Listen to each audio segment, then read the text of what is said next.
Hello students, welcome to आव्या classes. आव्या classes में आपका बहुत बहुत स्वागत है। और यहाँ पर हम लोग नीट से रिलेटेड इलेक्ट्रोमैग्नेटिक इंडक्शन का एक रिवीजन कंसेप्ट लेकर आए हैं, जो कि हम लोग 3 पार्ट में डिस्कस करेंगे। इलेक्ट्रोमैग्नेटिक इंडक्शन का पार्ट 1 है ये, जिसमें कि ये सारे टॉपिक्स डिस्कस किए जाएंगे। Magnetic flux, Faraday law, Lenz law और different methods of flux calculation.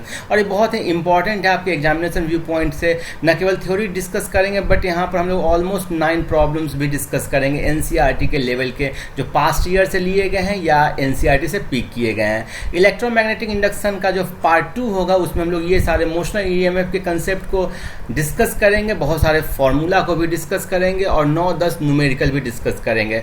वैसे ही इसका पार्ट 3 होगा। मैं ट्राई करूँगा कि इन तीनों पार्ट को बहुत ही शॉर्ट में कंप्लीट करूँ, ताकि कम टाइम में आप ज़्यादा से ज़्यादा रिवीजन कर पाओ। क्लियर है? सो आइए आगे बढ़ते हैं और बिना समय गवाए हुए हम लोग एक एक कंसेप्ट सीखना शुरू करते हैं। पहला प्रॉब्लम जो इसमें लिया गया है वो आपको नीट 2008 से लिया गया है। A circular disc of radius 0.2 metre is placed in a uniform magnetic field of induction 1 by pi in such a way that its axis makes an angle 60 degree with the magnetic field. The flux linked with the disk is. So basically इसमें आपको क्या निकालना है? देखो, flux बोल रहा है, सो आपको निकालना है मैग्नेटिक फ्लक्स। ठीक है, और मैग्नेटिक फ्लक्स निकालने का जो फॉर्मूला होता है वो होता है dot product of magnetic field and area vector. Clear है? सो देखो, यहाँ पर मैग्नेटिक फील्ड का वैल्यू दिया गया 1 बाई पाई, यहाँ पर दिया गया uniform magnetic field of induction 1 by पाई, और इसका रेडियस दिया गया 0.2 मीटर। सो आर दिया जाएगा, तो इसे आप एरिया इजिली निकाल सकते हो। सो पहले तो एरिया जो वेक्टर है उसका डायरेक्शन क्या होता है। सो आप सपोज करो कि ये डिस्क है, जो मैं डिस्क यहाँ पर बनाया हूँ। सो इससे इसके एक्सिस से जो लाइन जाती है, ठीक है, और इसके प्लेन के परपेंडिकुलर होती है, वही आपको एरिया वेक्टर होती है। सो मैग्नेटिक फ्लक्स का फॉर्मूला ये आप याद कर लो, बी डॉट ए मीन्स कि बी और ए का डॉट प्रोडक्ट, जिसको आप एक्सपेंड करोगे तो ये एक स्केलर क्वांटिटी होगा, बी ए कॉस थीटा, जहाँ थीटा क्या होगा? Angle between area vector and magnetic field vector. So ये आपको मैग्नेटिक फील्ड है, सपोज करो इस डायरेक्शन में, तो ये मैग्नेटिक फील्ड वेक्टर है और ये आपको एरिया वेक्टर है। और यदि मान लेते हैं इसको आप इंटीग्रल फॉर्म में लिखना चाहो तो इसको ऐसे भी लिख सकते हो। अब देखो कि दो चीज़ें हुई। यदि एंगल थीटा जो है वो 0 डिग्री हो गया, सो 0 डिग्री हो गया मीन्स कि एरिया भी इसी डायरेक्शन में है और मैग्नेटिक फील्ड भी इसी डायरेक्शन में है। सो उस केस में जो फ्लक्स जो होगा एसोसिएटेड, वो क्या होगा? सबसे ज़्यादा होगा। मीन्स कि एरिया के डायरेक्शन में यदि मैग्नेटिक फील्ड रहेगा तो मैक्सिमम आपको मैग्नेटिक फील्ड लाइन इस एरिया से पास कर सकती है और मैक्सिमम फ्लक्स होगा। क्लियर है? और उस केस में फ्लक्स का वैल्यू हो जाएगा b इंटू ए, जबकि थीटा का वैल्यू 90 डिग्री होगा, तो आपको कोई भी मैग्नेटिक फील्ड लाइन पास नहीं कर पाएगी। सपोज करो ये है, इसका एरिया वेक्टर इस डायरेक्शन में और मैग्नेटिक फील्ड इस डायरेक्शन में, तो कोई मैग्नेटिक फील्ड लाइन इस जो क्रॉस सेक्शनल एरिया है इससे पास नहीं कर पा रही है, और आप बोलोगे कि फ्लक्स लिंकेज या फ्लक्स जो एसोसिएटेड है मैग्नेटिक फील्ड से वो 0 हो गया। आपको कुछ नहीं दिया जाए तो एंगल आप थीटा 0 डिग्री मानो। ये एक स्केलर क्वांटिटी है, बिकॉज ये आपको डॉट प्रोडक्ट है। डॉट प्रोडक्ट हमेशा स्केलर होता है। इसका एसआई यूनिट वेबर होगा, सीजीएस यूनिट मैक्सवेल और गॉस इंटू सेंटीमीटर स्क्वायर है। क्लियर है? अब इन दोनों के बीच का रिलेशन भी कभी कभी पूछ देता है। So 1 weber is equal to 10⁸ maxwell. ठीक है, ये आपको कैसे आया? बहुत इजीली निकाल सकते हो, बिकॉज 1 गॉस क्या होता है? देखो, मैग्नेटिक फील्ड का जो यूनिट होता है ये 10⁻⁻4 टेस्ला हो जाएगा। क्लियर है? और सेंटीमीटर स्क्वायर को मीटर स्क्वायर में चेंज करोगे तो 10⁻⁻4 मीटर स्क्वायर। सो ये देखिए 10⁻⁸ का टर्म आ गया ना। डायमेंशनल फॉर्मूला ये होगा। अब पर्टिकुलर इस प्रॉब्लम को हम लोग देख लेते हैं। देखो, यहाँ पर एंगल थीटा दिया गया है 60 डिग्री, इसका आपको रेडियस दिया गया, मैग्नेटिक फील्ड दिया गया है, तो आप लगा दोगे सीधे फॉर्मूला और फ्लक्स का वैल्यू हो जाएगा magnetic field 1 by pi b into a. Area कितना हो जाएगा? 0.2 का whole square into pi. Area क्या होता है? पाई आर स्क्वायर होता है। सो पाई आर स्क्वायर, और एंगल कितना? 60 डिग्री है, तो cos 60 degree that is 1/2। So इसका वैल्यू हो गया आपको, यहाँ से ये पाई से पाई कैंसिल आउट हो गया, और ये हो गया 0.04 into 1/2 that is 0.02 weber. Clear है, हमने सबको ऐसा यूनिट में चेंज किया है। सो ये वेबर होगा, 0.02 वेबर। आसान प्रॉब्लम था। हम लोग आगे बढ़ते हैं, नेक्स्ट प्रॉब्लम देखते हैं। और नेक्स्ट प्रॉब्लम में जो कंसेप्ट एसोसिएटेड है वो है चेंज इन फ्लक्स। सो हम लोग मैग्नेटिक फ्लक्स के कंसेप्ट को अभी समझें और हम लोग समझेंगे कि मैग्नेटिक फ्लक्स में जो चेंज होता है उसका क्या क्या इम्पैक्ट होता है। सो ये बेसिकली हम लोग इस प्रॉब्लम से देखते हैं। Problem number 2, a wire loop is rotated in a magnetic field. The frequency of change of direction of induced EMF is। और ये प्रॉब्लम आपको नीट 2013 से लिया गया। बहुत ही आसान प्रॉब्लम है लेकिन कंसेप्चुअल है।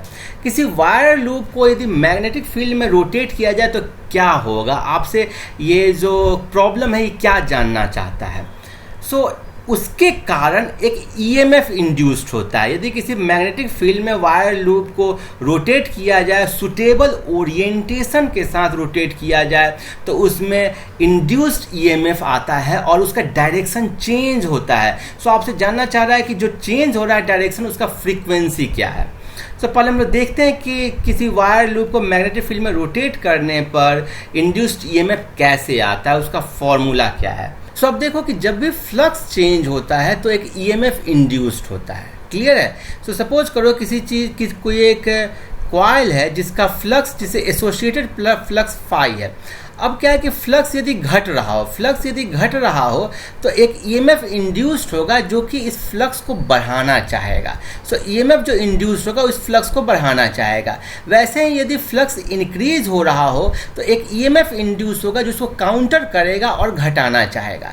सो फ्लक्स बढ़ेगा तो घटाना चाहेगा इंड्यूस्ड ईएमएफ, और घटेगा तो बढ़ाना चाहेगा। सो काउंटर होता है, इसलिए यहाँ पर निगेटिव साइन दिया गया है, मीन्स कि अपोजिट सेंस में होता है।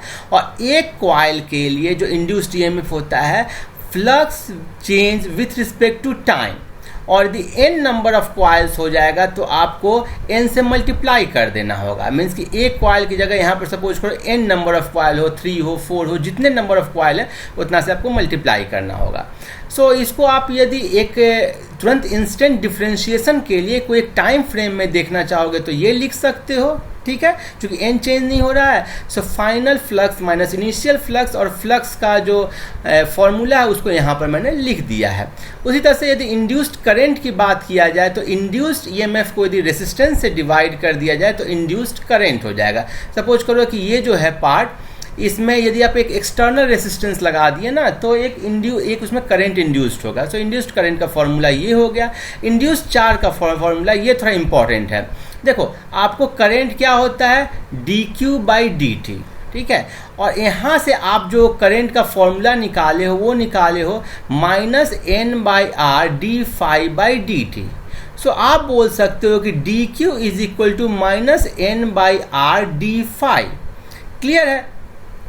सो ये देखो कि टाइम पर डिपेंडेंट नहीं है। यदि मैं इसको ऐसे बोलूँ, change in charge is equal to -n/r change in flux, ठीक है, ये बहुत इंपॉर्टेंट फॉर्मूला है। इस पर सीधे सवाल भी नीट में आए हैं, इसलिए आप इसको याद रखें। और ये टाइम इंडिपेंडेंट होता है, ये भी इंपॉर्टेंट है।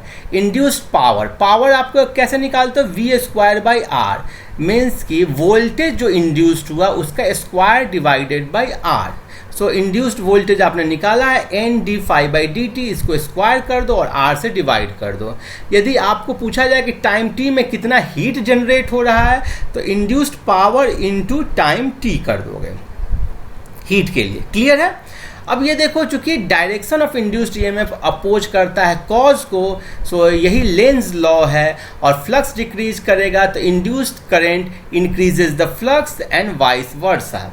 So induced EMF opposite the direction of the change बोल सकते हो, डायरेक्शन ऑफ द चेंज। अब ये कि वायर लूप को मैग्नेटिक फील्ड में रोटेट किया जाए तो frequency of change of direction of induced EMF. So इसके लिए देखो फिगर यहाँ पर दिया गया है। सपोज करो कि ये मैग्नेटिक फील्ड का डायरेक्शन ऊपर की तरफ है और ये आपको हॉरिजॉन्टल प्लेन में रखा गया है, तो एरिया वेक्टर भी ऊपर की तरफ है। अब इसको हम लोग रोटेट कर रहे हैं, ऐसे रोटेट कर रहे हैं, ठीक है, तो ऐसे रोटेट करोगे तो इसमें चेंज हो जाएगा। सो इनिशियली तो पूरा जो एरिया वेक्टर बी के लॉन्ग था तो फ्लक्स मैक्सिमम था। यहाँ पर क्या है कि एंगल बिटवीन बी एंड ए कितना हो गया आपको देखो 90 डिग्री। सो फ्लक्स लिंकेज कितना हो गया 0। सो यहाँ पर जो फ्लक्स था बी इंटू ए वो यहाँ पर घट के 0 हो गया है। सो ये जो इंड्यूस्ड ईएमएफ होगा वो इस डायरेक्शन में होगा जो कि फ्लक्स को सपोर्ट करे, क्योंकि फ्लक्स को जब तक सपोर्ट नहीं करेगा तो जब फ्लक्स डिक्रीज हो रहा है उसको इंक्रीज कैसे करेगा। सो फ्लक्स को सपोर्ट करने के लिए जो ईएमएफ इंड्यूस्ड होगा वो मैग्नेटिक फील्ड जो इंड्यूस्ड करेगा। अब ध्यान दो, ईएमएफ जो मैग्नेटिक फील्ड इंड्यूस्ड किया, मैं इसको बी इंड्यूस्ड बोल देता हूँ, वो इसी डायरेक्शन में हो जिस डायरेक्शन में ओरिजिनल था, तभी तो उसको सपोर्ट करेगा ना। मीन्स कि इसमें जो करंट फ्लो होना चाहिए वो इस डायरेक्शन में होना चाहिए। आपको मालूम है कि सर्कुलर कॉइल के लिए मैग्नेटिक फील्ड का डायरेक्शन निकालने के लिए हम लोग अपने वो राइट हैंड के 4 फिंगर्स को करंट के लॉन्ग मूव करते हैं। सो आप मूव करके देखिए तो थंब का ओरिएंटेशन ऊपर की तरफ आएगा, मीन्स कि करंट इस डायरेक्शन में प्रोड्यूस होना चाहिए। और आप बोल सकते हो कि जो इंड्यूस्ड होगा ईएमएफ वो ऐसा कुछ होगा। क्लियर है? तो आगे रोटेट करेंगे तो क्या होगा, देखो फ्लक्स क्या पहले तो डिक्रीज किया था, अब फिर से जब इस प्लेन में आएगा तो फ्लक्स इंक्रीज करेगा। सो यहाँ से क्या होगा, फ्लक्स इंक्रीजेज, ठीक है। फिर से इस टाइप के शेप में आएगा ये, तो क्या होगा, आप देखो फ्लक्स क्या होगा, डिक्रीजेज। और फिर रोटेट होकर के इसमें आ जाएगा तो क्या हो जाएगा आपको, फ्लक्स इंक्रीजेज। तो अब देख रहे हो फ्लक्स पहले डिक्रीज हो रहा है, फिर इंक्रीज हो रहा है, फिर डिक्रीज हो रहा है, फिर इंक्रीज हो रहा है। सो जब फ्लक्स डिक्रीज होगा तो ये जो इंड्यूस्ड ईएमएफ होगा वो एक डायरेक्शन में होगा, फ्लक्स इंक्रीज करेगा तो इंड्यूस्ड ईएमएफ अदर डायरेक्शन में होगा। सो आप बताओ कि कितनी बार चेंज हो रहा है, 2 बार चेंज हो रहा है, मीन्स कि हाफ साइकिल में एक चेंज आ रहा है। और इस तरह से हम लोग बोल सकते हैं frequency of change of flux क्या होगा, 2 टाइम्स इन अ साइकिल। आगे बढ़ते हैं, आगे है प्रॉब्लम नंबर 2A है जो इसी कंसेप्ट पर बेस्ड जो हम लोग देखें। A coil has 200 turns and area 70 centimetre square. The magnetic field perpendicular to plane of coil is 0.3 Weber per meter square and takes 0.1 second to rotate through 180 degree. The value of induced EMF will be, बहुत देखो आसान है। Suppose करो कि पहला ये है means कि इस तरीके से है कॉइल और फिर जब रोटेट कर दिया 180 डिग्री से तो ऐसा हो गया। सो बेसिकली ये 180 डिग्री से रोटेट हुआ है। सो यहाँ पर यदि एरिया वेक्टर इस डायरेक्शन में है, मैग्नेटिक फील्ड इस डायरेक्शन में, सो ये बी का डायरेक्शन है, ये एरिया वेक्टर का डायरेक्शन है। सो यहाँ पर मैग्नेटिक फील्ड तो उसी डायरेक्शन में रहा लेकिन एरिया वेक्टर अपोजिट डायरेक्शन में होगा बिकॉज 180 डिग्री से रोटेट कर गया है। सो चेंज ऑफ फ्लक्स क्या बोल सकते हो, एंगल यहाँ पर थीटा कितना था 0 डिग्री, यहाँ था 180 डिग्री, इन दोनों के बीच का, बी और ए के बीच का। सो यहाँ पर यदि बी ए है फ्लक्स तो यहाँ पर फ्लक्स कितना है -BA। So clearly change in flux में यदि डेल्टा फाई बोलूँ तो BA minus BA that is 2BA हो गया चेंज इन फ्लक्स। और कितने टाइम में हो रहा है ये, 0.1 सेकेंड में। सो ये हो गया आपको delta phi by delta t. Clear है, change in flux divided by change in time. So इसको सॉल्व कर दोगे तो बहुत आसानी से हो जाएगा। अब देखो नंबर ऑफ टर्न्स 200 है, ये एक कॉइल के लिए था, एक टर्न के लिए था। सो अब 200 से मल्टीप्लाई कर दो तो 200 टर्न्स के लिए हो गया। सो 200 इंटू 2 इंटू बी का वैल्यू 0.3 दिया गया है और area vector 70 centimetre square that is 70 into 10⁻⁴ metre square divided by 0.1। अब इसको सॉल्व कर दोगे तो आपको आंसर आ जाएगा 8.4 वोल्ट। क्लियर है, सब हम लोगों ने SI यूनिट में लिया है, बहुत आसानी से सॉल्व हो गया। आगे बढ़ते हैं, आगे है problem number 3। Lenz law is a consequence of law of conservation of. So ये आपको लेंज लॉ एक कंसिक्वेंस है change of conservation of energy का। सो इसका आंसर C होगा। आगे बढ़ते हैं, नेक्स्ट प्रॉब्लम देखते हैं। नेक्स्ट एक अच्छा कंसेप्चुअल प्रॉब्लम है, ठीक है। 2 identical coaxial circular loop carry a current I each circulating in the same direction. If the loops approach each other, you will observe that the current in. तो पहले मैं फिगर बना देता हूँ तब आपको ज़्यादा अच्छे से समझ में आएगा। सो देखो एक सर्कुलर लूप ये है, दूसरा सर्कुलर लूप ये है और ये कोएक्सियल है, मीन्स कि दोनों का एक्सिस सेम है, ठीक है। दोनों का क्या है, एक्सिस सेम है। देखो प्रॉब्लम टफ दिखे ना तो समझना मत कि टफ है, आसान ही होता है। इसमें करंट I क्या है, सेम डायरेक्शन में सर्कुलेट कर रहा है। सो इसमें भी ऐसे जा रहा है, इसमें भी ऐसे जा रहा है। अब बोल रहा है कि दोनों लूप को आप पास में लाए, ठीक है। अब देखो कि इसमें ऐसे है तो मैग्नेटिक फील्ड कैसे निकालोगे, इस डायरेक्शन के लॉन्ग अपने राइट हैंड के 4 फिंगर्स को टर्न करो तो क्या होगा, आपको मैग्नेटिक फील्ड एक्सिस पर इस डायरेक्शन में आएगा। ये बी के कारण है, ये ए है, सो बी के कारण आपको इस डायरेक्शन में आया। ए के लिए भी आप ऐसे रोटेट करोगे तो इसी डायरेक्शन में होगा, सो इसी डायरेक्शन में होगा। सो बी के कारण जिस डायरेक्शन में, ए के कारण भी उसी डायरेक्शन में। अब इनको पास लाओगे तो मैग्नेटिक फील्ड चूंकि एक ही डायरेक्शन में है तो एक दूसरे को सपोर्ट कर रहा है, तो फ्लक्स क्या हो जाएगा, इंक्रीज हो जाएगा, फ्लक्स लिंकेज इंक्रीज हो जाएगा। बिकॉज पास लाओगे तो मैग्नेटिक फील्ड का इंटेंसिटी इसके पास में बढ़ जाएगा। ठीक है, so as current are in same direction में होगा, so magnetic field due to both in same direction on axis। ठीक है, अब आप लाए क्लोज लाए गए मतलब इसकी फ्लक्स लिंकेज इंक्रीजेज, बिकॉज इसके पास में जितना पास लाओगे मैग्नेटिक फील्ड का वैल्यू ज़्यादा होता है। सो ज़्यादा मैग्नेटिक फील्ड मीन्स कि ज़्यादा flux, so flux linkage increases. So flux यदि इंक्रीज करेगा तो करेंट क्या हो जाएगा बताओ, करेंट बोथ में क्या होना चाहिए, डिक्रीज होना चाहिए। बिकॉज फ्लक्स इंक्रीज हो रहा है तो इंड्यूस्ड ईएमएफ जो होगा वो इसको काउंटर करेगा। इंड्यूस्ड ईएमएफ क्या करेगा, इस फ्लक्स को घटाना चाहेगा। तो घटा कैसे सकता है, जब करंट कम कर देगा तो कंसिक्वेंटली मैग्नेटिक फील्ड जो प्रोड्यूस कर रहा है वो कम हो जाएगा। क्लियर है, सो समझ जाओ कि फाई जब क्लोज लाएं फाई इंक्रीज हो गया, सो इंड्यूस्ड ईएमएफ इस फाई को डिक्रीज करेगा। मीन्स कि इसके पास डिक्रीज करने का एक ही तरीका है कि करंट को ये डिक्रीज करेगा। So loops approach each other then current in each decreases. ऐसे ही जब दूर ले जाएंगे तो करंट इन ईच इंक्रीजेज हो जाएगा। क्लियर है। अब यदि सपोज करो कि एग्जाम में पूछ दिया कि ये इन दोनों का जो है ना आपको ओरिएंटेशन करंट का अलग अलग है, एक में ऐसे एक में ऐसे है, उस केस में दूर जाएगा। ठीक है, उस केस में क्या होगा देखो, उस केस में जब दूर जाएगा तो करंट इन ईच आपको डिक्रीज करेगा और पास लाएंगे तो current in each increases. Clear है। अब हम लोग आगे बढ़ते हैं और नेक्स्ट प्रॉब्लम देखते हैं। सो नेक्स्ट प्रॉब्लम बहुत ही आसान प्रॉब्लम है, नीट से पिक किया गया है। An electron moves in a straight line path x y as shown in the figure. So ये बेसिकली एक्स वाई है और इलेक्ट्रॉन इस पाथ पर मूव करता है। ये एक इलेक्ट्रॉन है जो मूव करता है। The a B C d is a coil adjacent to the path of electron. So अभी बेसिकली हम लोग प्रॉब्लम देख रहे हैं चेंज इन फ्लक्स का। ठीक है, उसके बाद हम लोग और कुछ अदर कंसेप्ट भी देखेंगे इसी वीडियो में। सो इलेक्ट्रॉन के क्लोज में, इलेक्ट्रॉन के पाथ के क्लोज में कॉइल है A B C D. So direction of current क्या होगा जो कॉइल में इंड्यूस करेगा। सो आपको मालूम है कि इलेक्ट्रॉन जब मूव करता है तो उसके अपोजिट डायरेक्शन में क्या होता है, एक करंट प्रोड्यूस होता है। इलेक्ट्रॉन के मोशन के कारण एक आपको करंट प्रोड्यूस हो रहा है। सो आप समझ सकते हो कि इस इलेक्ट्रॉन की जगह यहाँ से एक पॉजिटिव चार्ज मूव हो रहा है, मीन्स कि करंट आपको इस डायरेक्शन में बढ़ रहा है।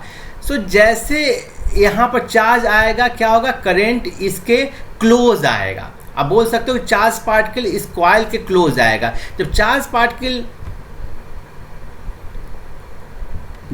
पार्टिकल कॉइल के क्लोज आएगा तो इसमें ये जो करंट यदि कॉइल के पास जाएगा तो जो एसोसिएटेड मैग्नेटिक फील्ड इस चार्ज पार्टिकल के कारण होगा वो इससे क्रॉस करेगा। सो मैग्नेटिक फील्ड यदि क्रॉस करेगा तो फ्लक्स क्या होगा, फ्लक्स जो है वो इंक्रीज करेगा। मीन्स जब दूर था एकदम चार्ज पार्टिकल प्लस क्यू बहुत दूर था, मीन्स कि इलेक्ट्रॉन बहुत दूर था, तो इससे फ्लक्स लिंकेज कुछ नहीं था, जीरो था। जैसे पास आया तो फ्लक्स लिंकेज इंक्रीज हुआ, मीन्स कि इंड्यूस्ड ईएमएफ क्या करेगा, इस फ्लक्स लिंकेज को घटाना चाहेगा। वैसे ही जब ये इसको क्रॉस करके इधर आ गया, पॉजिटिव चार्ज पार्टिकल या इलेक्ट्रॉन जब क्रॉस करके आपको इधर आ गया तो आप क्या होगा कि अब फ्लक्स लिंकेज घटेगा। तो फ्लक्स लिंकेज जैसे घटेगा तो इंड्यूस्ड ईएमएफ इस फ्लक्स लिंकेज को बढ़ाना चाहेगा। सो करंट का क्या होगा, अपोजिट डायरेक्शन होगा। So current will reverse its direction as electron goes past the coil। ठीक है, पहले जो करंट होगा वो ऐसा होगा कि फ्लक्स लिंकेज को घटाना चाहेगा, फिर उसके बाद ऐसा होगा जो कि फ्लक्स लिंकेज को बढ़ाना चाहेगा। सो आगे बढ़ते हैं, नेक्स्ट प्रॉब्लम देखते हैं, प्रॉब्लम नंबर 6। देखिए, आपने आव्या क्लासेस को यदि सब्सक्राइब नहीं किया तो इसे प्लीज़ सब्सक्राइब करें, इस वीडियो को शेयर करें। मैं नीट के लिए ऐसे लगभग 50 वीडियो बनाऊंगा और उससे बहुत सारे प्रॉब्लम्स आएंगे। नीट 2010 से पिक किया गया है ये problem number 6। A circular conducting loop is placed in uniform magnetic field दिया गया है, B is equal to 0.25 tesla with its plane perpendicular to loop. The radius of loop is made to shrink at a constant rate of 1 mm per second. So आप देखो, एक circular loop था जिसका radius r था और r को घटा रहा है, मीन्स कुछ देर बाद r इतना हो गया, फिर r इतना हो गया। सो यदि मैग्नेटिक फील्ड में रखा गया है तो यदि रेडियस घटेगा मीन्स एरिया घटेगा, एरिया घटेगा तो फ्लक्स जो होता है वो क्या होता है, बी डॉट ए। यदि बी और ए एक ही डायरेक्शन में है तो क्या हो गया, b a cos 0 degree, that is b a. लेकिन एरिया यदि घटेगा, एरिया यदि डिक्रीज हो रहा है मीन्स कि फ्लक्स डिक्रीज हो रहा है, मीन्स कि इंड्यूस्ड ईएमएफ जो है ना उस फ्लक्स को बढ़ाना चाहेगा। सो आप निकाल दो इंड्यूस्ड ईएमएफ के लिए, पहले फ्लक्स निकाल दो। देखो, इसके लिए कंसेप्ट क्या है कि फ्लक्स होता है n इंटू बी ए। एन क्या हो गया, नंबर ऑफ कॉइल्स।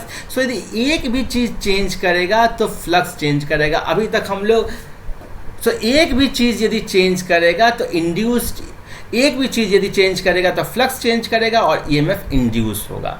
तो यहाँ पर एरिया चेंज हो रहा है। सो देखो, ये कर दो, phi is equal to B into area का वैल्यू हो गया पाई आर स्क्वायर और इंड्यूस्ड ईएमएफ होगा d phi by d t. इसको डिफ्रेंशिएट कर दो तो B into pi into d r square by d t, that is B into pi. चूँकि आर चेंज हो रहा है इसलिए हम लोग इसी को डिफ्रेंशिएट करेंगे, 2r into d R by d T. अब सारा वैल्यू पुट कर दो, बी का वैल्यू दिया गया है 0.025 और कॉइल नंबर ऑफ कॉइल 1 ही दिया गया है, पाई का वैल्यू पाई लिखो और यहाँ पर आर का वैल्यू हो गया आपको कितना दिया गया है, देखो रेडियस जब 2 सेंटीमीटर है उस पॉइंट पर निकालना है। सो 0.02 मीटर और D R by d T हो गया 1 mm पर सेकेंड। सो ये हो जाएगा 10⁻³ मीटर पर सेकेंड से ये घट रहा है। सो आप इसी को सॉल्व कर दोगे तो आपका आंसर आ जाएगा। सो आप इसको सॉल्व करोगे तो आएगा pi into 10⁻⁶ volt, that is pi microvolt. ठीक है, 1 microvolt is equal to 10⁻⁶ volt. तो आंसर बी होगा। आसान प्रॉब्लम था, बस ये कंसेप्ट इस प्रॉब्लम में बताने के लिए मैं पिक किया हूँ कि एरिया कैसे चेंज होता है तो आपको फ्लक्स चेंज निकालते हैं। प्रॉब्लम नंबर 7 आपको नीट 2012 से पिक किया गया, ये एक अच्छा प्रॉब्लम है।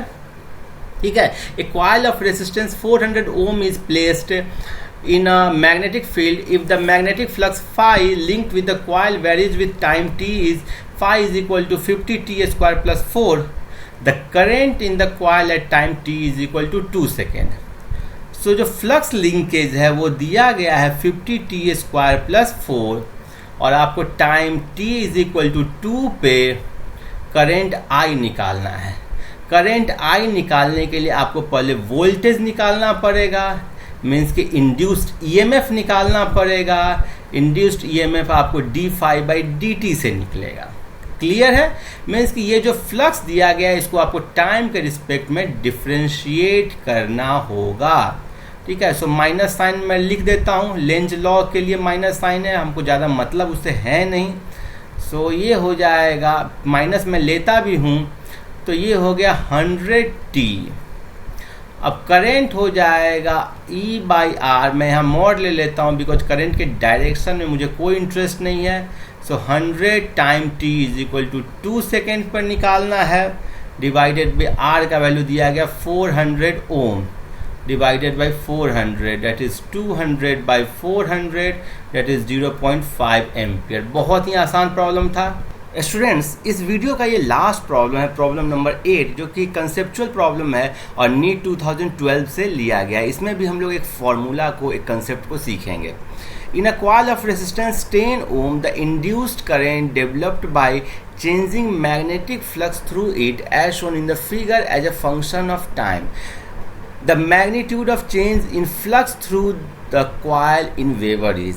सपोज करो कि ये एक कॉइल है, ठीक है, जिसका रेजिस्टेंस 10 ओम है और इसमें आपको एक ईएमएफ इंड्यूस्ड हो रहा है, ठीक है। आपको सपोज करो कि एक ईएमएफ इंड्यूस्ड ई हो रहा है और इसके कारण जो क्रॉसपॉन्डिंग करंट हो रहा है प्रोड्यूस, वो E/R हो रहा है। वो टाइम के अनुसार ऐसे चेंज कर रहा है, इस ग्राफ से चेंज कर रहा है। तो आपको चेंज इन फ्लक्स निकालने को बोल रहा है। तो कैसे निकालोगे? बहुत आसान है। आपको मालूम है कि फ्लक्स में जब चेंज होता है तो ईएमएफ इंड्यूस्ड होता है E = -d∅/dt, ठीक है, change in flux with respect to time. हम लोग इसका जो माइनस साइन है उसको नेग्लेक्ट कर देते हैं, क्योंकि करंट क्लॉकवाइज हो एंटी क्लॉकवाइज हो उससे मुझे मतलब नहीं है। सो यदि मॉड की बात करोगे तो मॉड E हो गया d∅/dt और इसको जब R से डिवाइड कर दोगे तो मॉड E/R = d∅/dt हो गया और यही आपको I के इक्वल हो गया, करंट के इक्वल हो गया। अब यहाँ पर करंट वैरी कर रहा है, कांस्टेंट नहीं है। सो आप लिख सकते हो इसको d∅ = I × R × dt। R constant है तो बाहर निकाल दो I dt। सो यहाँ से आया d∅ = RI dt और इसी को इंटीग्रेट कर दोगे तो आपको क्या हो जाएगा? Change in flux. सो यदि आप इसको इंटीग्रेट कर दिए टाइम t1 से t2 तक में तो यही हो गया change in flux in time t1 to t2 = R t1 t2 I dt। अब ये I dt क्या हुआ? ये I dt क्या हुआ कि आपको y एक्सिस पर करंट हो और x एक्सिस पर टाइम हो तो उसमें ये वाला एरिया क्लियर है। सो आप देखोगे, बोल सकते हो change in flux = resistance into area under IT curve. So यही हो गया चेंज इन फ्लक्स। अब आप कंसेप्ट समझ गए, फटाक से इस प्रॉब्लम को हम लोग सॉल्व कर लेते हैं। सो ये एरिया कितना हो जाएगा? ये एरिया हो जाएगा 1/2 × 4 × 0.1, ठीक है। ये एक ट्रायंगल है जिसका एरिया ऐसे निकालते हैं, दैट इज 2 हो गया, दैट इज 0.1, ये एरिया हो गया। और इसको रेसिस्टेंस 10 ओम से मल्टीप्लाई कर दोगे तो 10 से मल्टीप्लाई कर दिए तो ये हो गया आपको 0.2 है। सो ये हो गया आपको 2। सो आंसर क्या हो जाएगा? 2 weber. So option B correct होगा। तो मेरे ख्याल में ये सारे प्रॉब्लम्स आपको बहुत अच्छे लगे होंगे, ये वीडियो आपको बहुत अच्छा लगा होगा। अब अगले वीडियो में हम लोग मोशनल ईएमएफ देखेंगे और उसके बाद लास्ट वाला जो वीडियो होगा उसमें हम लोग इंडक्टेंस के कंसेप्ट को समझेंगे। सो ऐसे करके लगभग 60-70 वीडियो आएंगे जिसके थ्रू आपके फिजिक्स के सारे कंसेप्ट को, सारे प्रॉब्लम्स जो पॉसिबल एनसीईआरटी के हो सकते हैं, पास्ट ईयर के होते हैं, उसको कंसेप्ट के साथ डिस्कस किए जाएंगे। सो इस चैनल को आपने सब्सक्राइब नहीं किया तो प्लीज़ इसे सब्सक्राइब कर ले। Keep watching, happy learning, thank you.